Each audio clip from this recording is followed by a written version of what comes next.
Tuhan bersamamu. Inilah Injil suci menurut Lukas. Dimuliakanlah Tuhan.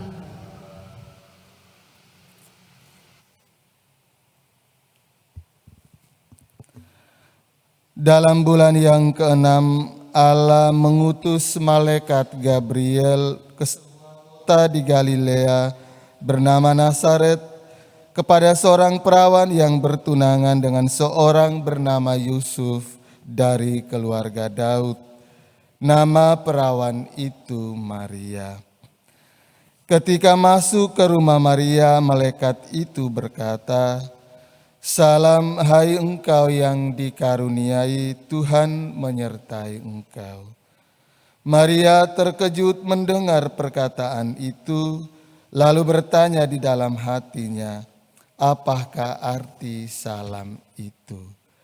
Kata malaikat itu kepadanya, "Jangan takut, hai Maria, sebab engkau beroleh kasih karunia di hadapan Allah.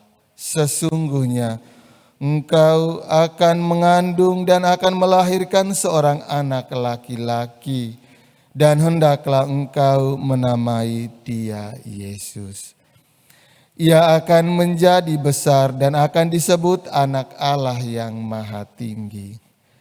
Dan Tuhan Allah akan mengaruniakan kepadanya takhta Daud bapa leluhurnya. Ia akan menjadi raja atas kaum keturunan Yakub sampai selama-lamanya, dan kerajaannya tidak akan berkesudahan." Kata Maria kepada malaikat itu, "Bagaimana hal itu mungkin terjadi karena aku tidak bersuami?" Jawab malaikat itu kepadanya, "Roh Kudus akan turun atasmu dan kuasa Allah yang Maha Tinggi akan menaungi engkau. Sebab itu anak yang akan kau lahirkan itu akan disebut kudus, Anak Allah. Dan sesungguhnya Elisabet sanakmu itu, ia pun sedang mengandung seorang anak laki-laki pada hari tuanya. Dan inilah bulan yang ke-6 bagi dia yang disebut mandul itu. Sebab bagi Allah tidak ada yang mustahil."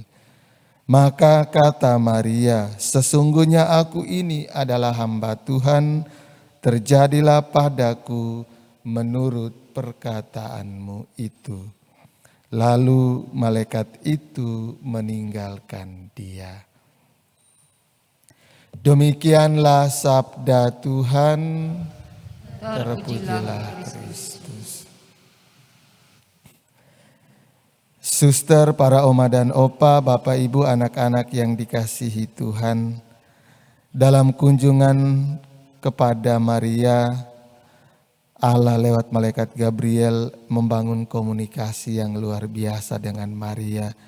Maria bertanya kepada malaikat itu, bagaimana hal itu mungkin terjadi karena aku tidak bersuami. Setelah bertanya, Maria dengan rendah hati mendengarkan penjelasan Allah lewat malaikat Gabriel. Setelah mendapat pencerahan dari Allah, Maria menyanggupi tawaran itu dengan bersabda, "Sesungguhnya aku ini adalah hamba Tuhan, terjadilah padaku menurut perkataanmu." Maria bertanya kepada Allah, dan dengan rendah hati Maria mendengarkan penjelasan Allah. Maka sebagai putra-putri Maria, kita pun belajar dari Maria. Karena seringkali kita mempertanyakan banyak hal kepada Allah, tetapi kita kurang rendah hati untuk mendengarkan Allah. Oleh karena itu, mari kita belajar menjadi pribadi yang rendah hati, yang senantiasa meluangkan waktu di dalam doa-doa kita untuk mendengarkan perkataan Allah.